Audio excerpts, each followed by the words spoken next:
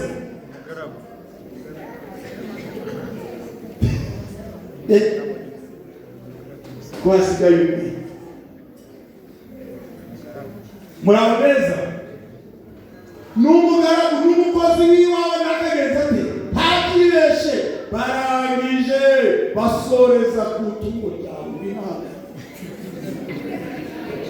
na moto yawe ntukayirobeshe ku isabato bamwe bazaga mu isabato bakarohe bataha bagahabwa meso abariho iri tegeko ryubahirizwa binyuze mu izi ntambwe zose igihe cyose moto yakoze ku isabato nyirayo yishiki igihe cyose umukozi we yakoze ku isabato nyirayo yagenze ate igihe cyose byagenze bitayagenze ate igihe umukobwa we yagenze bitayagenze ate iri tsinda riri ku mutwe kuko kubahiriza isabato aleluya abariho mbese isabato twigisha abanyamadini twigisha abatuzengurutse abayimenyereye bayigisha twarayubahirije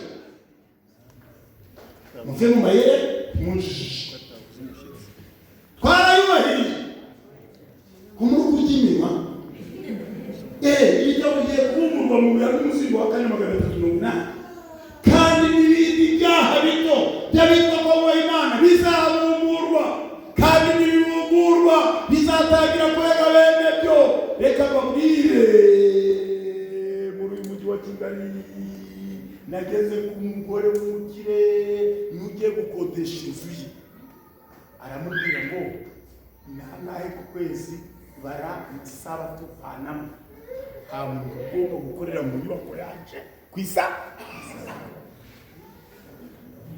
abari hano muramuzi ntabwo mumuzi ugeze i Musanze wasanga ariyo ntebe ugeze mu Ijende mu Gakiri usanga imodoka zose ziparitse usanga amaze akinze iyo uvuye Musanze uzamutse Rubavu umenye neza ko isabato yageze maze abakinze azenguruka mu mesi witwaga Bungu sinzi niba haba umunsi maze ayobora icyahoze ari komine Mutura amasoko yose yari ari ku isabato mwatura ubu byanafashe isoko riri ku isabato ariko dufite ikibazo bararaga baracuruza ku isabato bakagurisha bari mu materaniro noneho ikoranabuhanga ryarabikoze nageze ahantu hamwe sanga noneho no ku isabato biyicariye mu kirati bavandimwe ko naho mwese gukora bamwe bari kubitinga n'umubwiriza kubwiriza ikipe iratsinda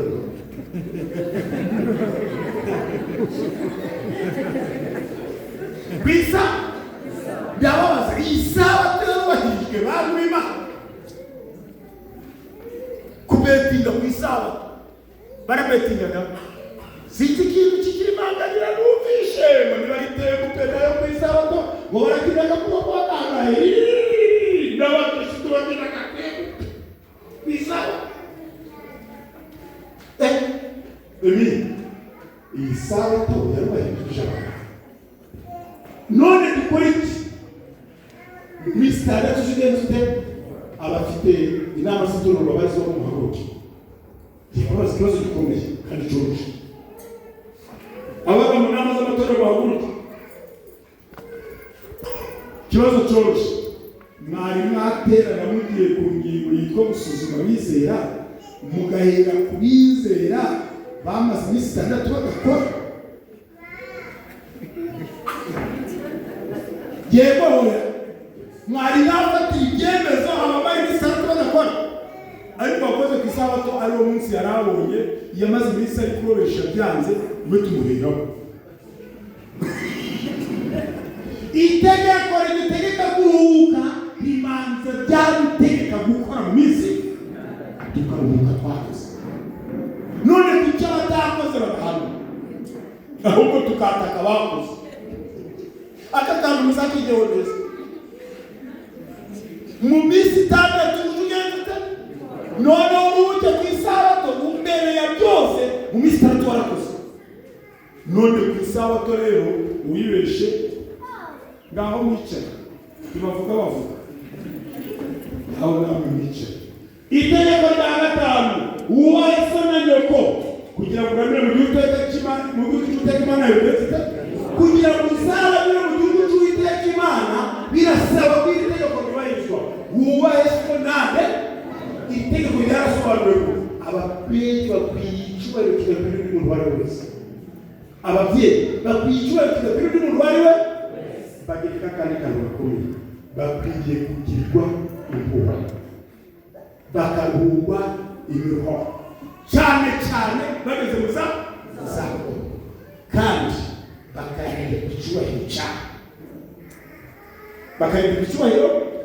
None icyubahiro cy'ababyeyi cyararinzwe. Umugabo umeze neza ari gushaka kugurira nyina akenda ko kwambara, akamanza yareba ijisho ry'umugore akikamugurira mu kirenze. Igihe cyose twari kwandagara ntushaka ugende no mu ndege ntacyo usaba. Ntabwo igihe cyose nyoko ari gusabiriza uri kwikaraga mu madiva no mu magodora ni zero ntacyo usaba. Bakwiriye kuruhuka imiruho, bakwiriye kurinda icyubahiro, bakwiriye kugira impuhwe. Bageze igihe cyo kwishimira ideni. Abazi mu gitabo cyitwa urugo rwa Kristo muzasoma sutitiri ni kuvuga ngo umwenda abana babereyemo ababyeyi, umwenda abana babereyemo iki ababyeyi, babarimo ideni rikomeye cyane. Itegeko rya 6 dore rero rivuga ngo ntukagenze ute abasambanyi ikiganza hejuru. Baremera se kamwereka abasambanyi b'abagabo n'abagore b'abagabo muri Kigali binano bibi. Uzabwirwa n'iki? Umusambanyi w'umugabo Emile rero uzamumenya mu nzira ari kujyana n'abagore b'abandi, ari kugenda na musitsa n'umuzirikije kureba, nyamara we ntashobora kuvuga mu bindi. Sika muze mwabishe aseka kamuraro, aseka muri pedala, aseka muri plaza. Unubona mu nzira uko bimeze, uzamenye ko ega uwo mugore suku.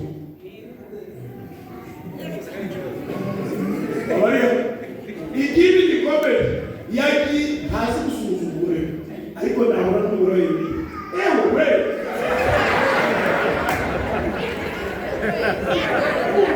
aramwimanya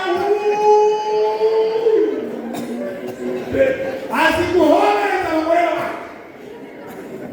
ariko ntagiye umugore n'umugore. Yesu agiye kuyicuruza aravuga ntiwifuza umugore w'undi sabu muri lisiti y'abasare. Saba n'abagabo n'abagore tubafite noneho ntukagende mu modoka muri pasiteri tuva Rubavu mu gicuku ibirimo abagore, umugore agatangira kugendera ariko we umubwiza ukuri papa ntakabwira oya wibwira gati bafite umugabo mwiza w'akabyara, avuga neza, aseka neza, agatanga umugabo wa dativa kuvinwa kukagukikani ntiyibeshe ngo avuge umugabo. Uyu mugore si usaba, uyu mugore si usaba. Abariya saba ni bareze bageze igihe cy'isamba. Kuri gutanga umugabo w'abandi, kuri gutanga umugore w'abandi, watanga uwawe mwa. Ubushakashatsi bwerekanye neza ko umuntu ukuvuze neza ahutanye ufite kimwe cya kane cy'umutungo. Bigatuma bivugisha umuntu ukuvuze neza ahutanye umutungo ufite kimwe cya kane. Niba tunzi 10,000 wamwaka 2,500 akabigwa bitamugoye. Bigatuma bivugisha turi ku itegeko rya kangahe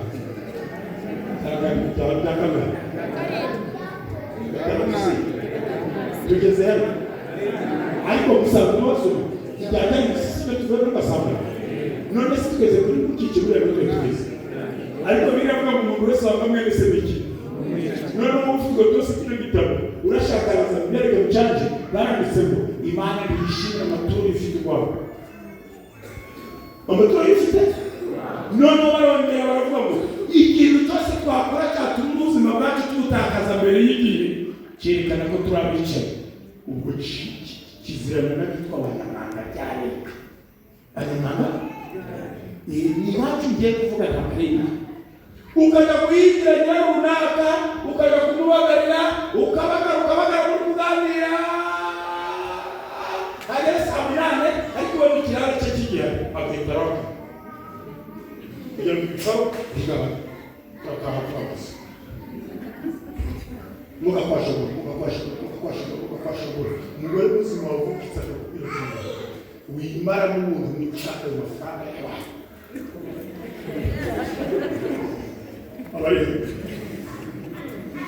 uzi ko hari umuntu ushobora gukora bikageza ku munota wo kurara ashaka kugukavuha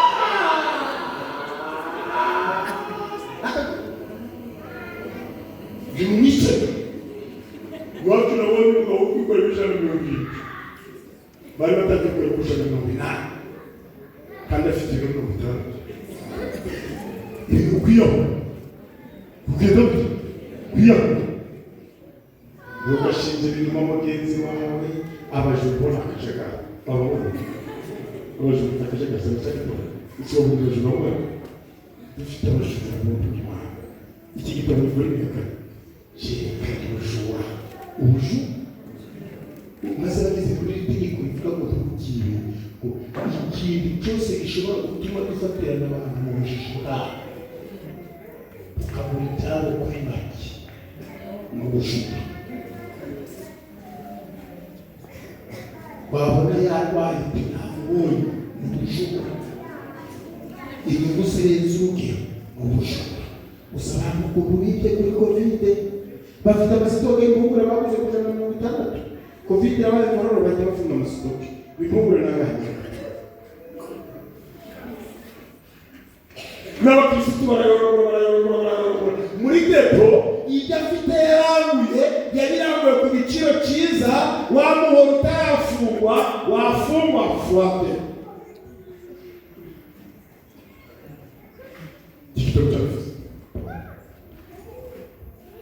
kiba cya 24 uburiganya buri gukorwa n'abitorero uburiganya buri gukorwa n'abitwa bose Imana bwavuzweho abandi bagacuruza banki nabe akakubwira ngo fata miliyoni mu kwezi wa 1,300 ibyo uzacuruza izabyara 300 kuri miliyoni mu kwezi ubwo ni biki yagenye kujana agapikipiki kawe yagenye gushaka akabanza ufite ubwo yangajije ugashaka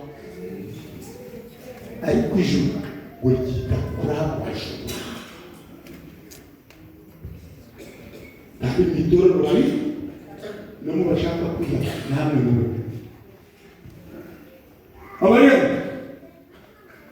ndashaka kureba ibiganza by'amashuri abakoze ubujura nk'ubwo ikiganza hejuru nshimira Imana ko bari kugaragara benshi batunze imitungo nk'iyi yagurishije umuntu miliyoni mu mezi 6 yegukana ikibanza cya 15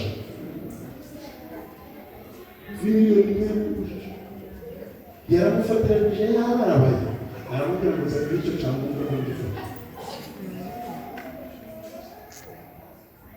n'abakirisitu bakabikora muraho mwabashobora mu isi muri abajura n'ijuru ntibaregeramo ariko hari amahirwe akomeye cyane uwatura ibyaha by'akabereka azababarira Imana yabacyubahira bashaka isomo risoza byaba byiza Zaburi 119 Zaburi 119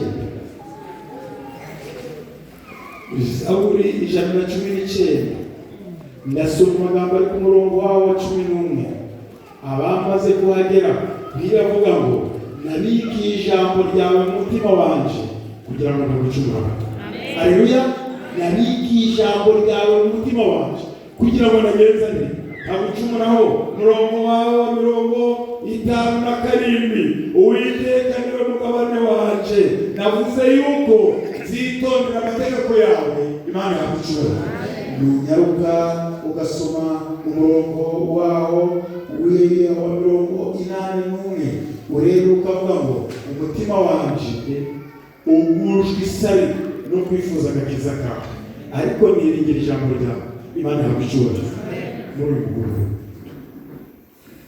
Imana yatwifurije ubugingo buhoraho, itanga Yesu Kristo. Nawe ntiyabyanga, arabyemera, ariko yifuzaga abiteguye gucungurwa nawe bamwizera. Bageze bate? Kandi kumwizera kwe nukwemera gukurikiza amategeko y'Imana. Birashoboka ko usanzwe mu itorero, mbese waba warasitaye ku mategeko y'Imana. Niba warasitaye ku mategeko y'Imana ukaba wumva ukwiriye imbabazi, nawe ubwawe ukaba wemerewe icyaha, haguruka tugusengere kandi dusaba Imana ihireke ibyaha byacu. Aleluya. Imana ni nziza. Yesu ko mwahagurutse mwese abanyabyaha gusa n'inaterina, iri tsinda ryose ni abanyabyaha gusa. Ubisaba pasiteri ko batabapakira birangira ibitego muri aho. Uwatura ibyaha bye kandi akagereza ate?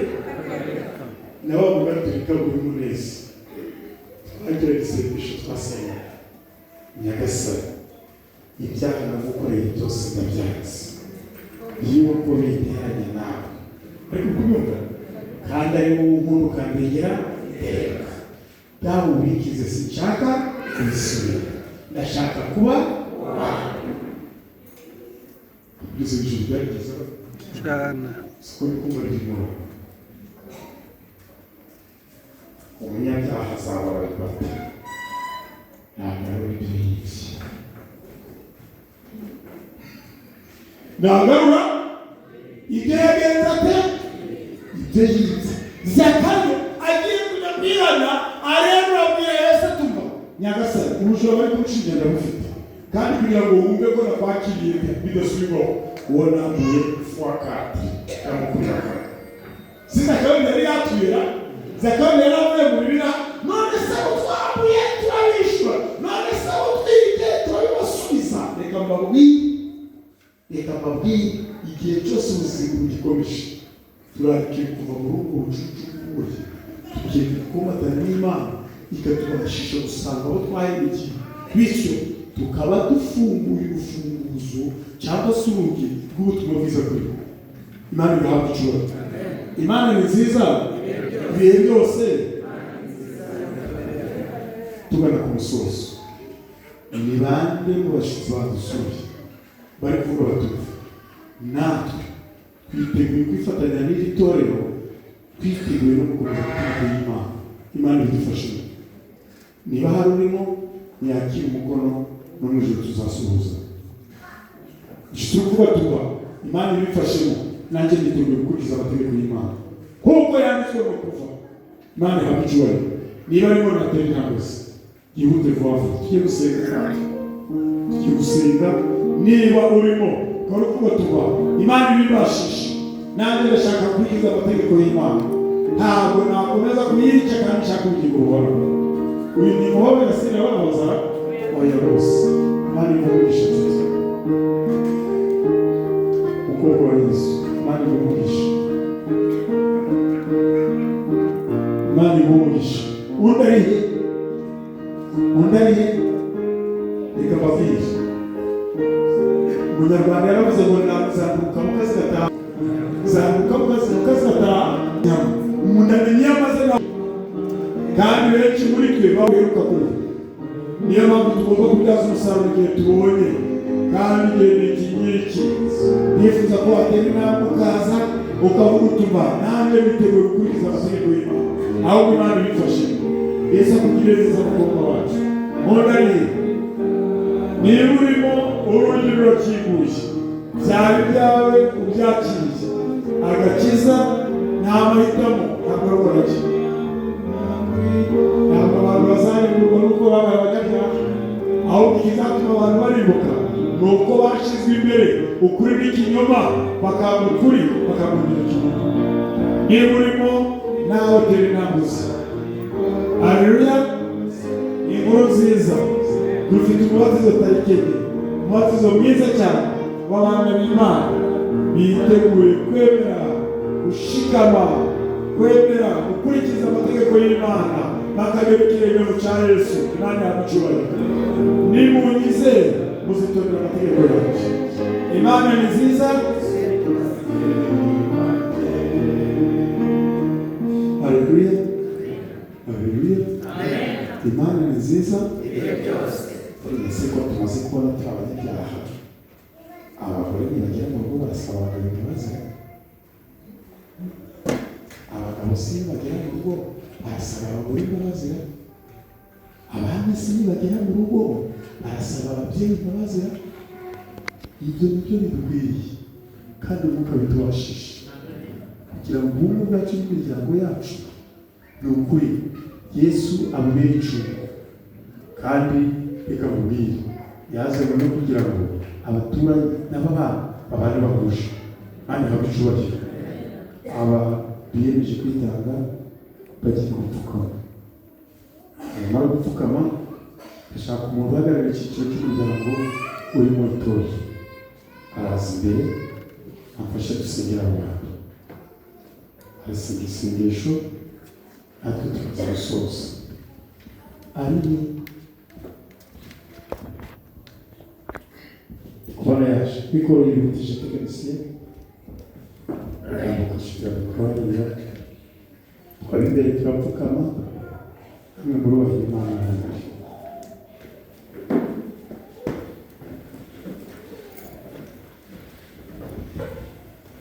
Data twese dukunda cyane kuri ijoro, Imana y'amahoro izagera icyubahiro. Amen. Abana bawe twabishwe ubwiza bwawe, turagushimira yuko turinda amanywa n'ijoro, ukatugirira neza, aho twakoze nabi twakoze neza, twita muri byose uhabwa icyubahiro. Amen. Turagusaba cyane Data turi imbere yawe kubera ubugingo bwacu, twagucumura muri byinshi ariko ibinyobwa bwose turagusaba kugira ngo duhire dukoreshe amaso ya Mwami Yesu, bityo utuboneze uko nabuboneye kandi udutunganye uko nawutunganye, ibyo ukoze by'ubuneza n'abuziraherezo. Amen. Nuko rero tugushimira ijambo ryawe rivuze umwaka mwanya rikoze ku mitima yacu, turasaba kuturesha kurimo nijoro, bityo tugire imibereho y'ugutunganye kandi amahoro. Ubutumwa bukoresha kuvuga aha ngaha turasaba muri imbaraga w'umugaragu wawe, kandi abiteguye bose mu gihe cyo bakora muri uyu murimo Uwiteka uzabuturiza mu bwami bwawe. Kandi Mwami hari abana bawe bitanze muri aka mwanya, si bo bonyine ahubwo iterambere ryose batsinda imbere yawe, turasaba kutubera Imana kandi umutima yejejwe bitaboneye kugira ngo Kristo we baguciye mu ijuru uzatubashe kwiyongera mu ngingo zo kunesha. Kandi tugirire neza udufashe muri byose, kandi buri wese Data umuherekeze ubwo tugiye kugenda tugendane nawe, kandi abasigara nabo ubuzikwana nabo abavandimwe bitangiye kononera kw'agasozi ubite kwambika ibanga. Amen. Kandi igitorero Data uvuge umurimo wawe, abana bawe bose bakugere ku mugisha. Nuko rero ufashe buri wese ukeneye ubufasha, kandi twese Data turitanze muri bushyashya imbaraga ivuga ko utayinanza atari umuganga wawe. Aho tugiye gutekuranyije buri wese uciye ikimenyetso cyawe, kandi yo kwibuka k'ukuri twandikira ko duha imbaraga y'umwuka wawe wera n'ababyeyi mu mibereho yacu, dore yuko ijambo rye tubwira yuko ubwazo azatsinda ab'isi, agatsinda agatwereza ibyaha byacu ndetse agatera gukiranuka, uduhe kwera nk'uko nawe wera. Aho byose bigize uko ushaka, usanga Data wa twese mu izina rya Yesu. Amen. Koze Data wa twese kw'ijoro, turagushimye cyane kuko watanze akito aya materaniro muri uyu mugoroba akaba abaye wahawe icyubahiro.